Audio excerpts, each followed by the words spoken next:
Hi, in front of me is XIAOMI Redmi 13C, and today I would like to show you how you can change display refresh rate.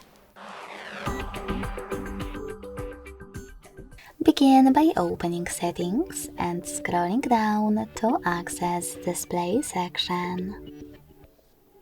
Then click on Refresh Rate and tap on one of the available options.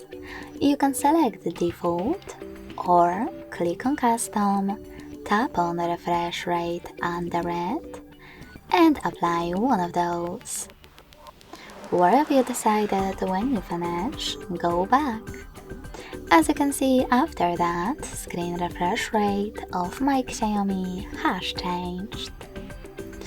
Thanks so much for watching. If you enjoyed this video, leave a like, comment, and subscribe.